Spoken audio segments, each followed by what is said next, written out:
So हे guys पुन्हा एकदा तुमचं आपल्या मिनी व्लॉगमध्ये स्वागत आहे. सो मी आज अशी पूजा मांडली होती. गुरुवारचा मार्गशीर्ष महिन्यातला गुरुवार चालू झालेले आहे. सो मी छान अशी लक्ष्मीची पूजा मांडून घेतली होती.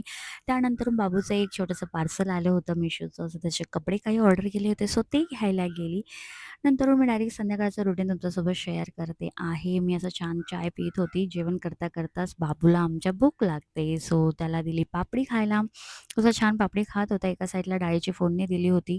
हसबंडचं जिम डाएट असल्यामुळे त्यांच्यासाठी सोयाबीन भिजत टाकले होते. नंतर असे छान डाळीला फोडणी देऊन झाली होती. भाजीसुद्धा फोडणी देऊन झाली होती. त्यांना जायचं होतं जिममध्ये, सो त्यांच्यासाठी ब्लॅक कॉफी करून दिली. त्यानंतर मी घेतलं पीठ मळायला आणि छान असं पीठ मळून घेतलं आणि अशा प्रकारे ह्यांची सोयाबीनची भाजी करते फक्त मसाला टाकून. मसाला आणि मीठ. हे आमच्यासाठी होती मूग आणि वाटाण्याची भाजी. छान अशा चपात्या करून घेतल्या. चपात्या करून झाल्यानंतर छान असं नैवेद्याचं ताट रेडी केलं आणि देवीला सुद्धा नैवेद्य दाखवला. त्यानंतर आम्ही छान असं जेवण करून घेतलं. बाबूला सुद्धा जेवण भरवायला घेतलं होतं.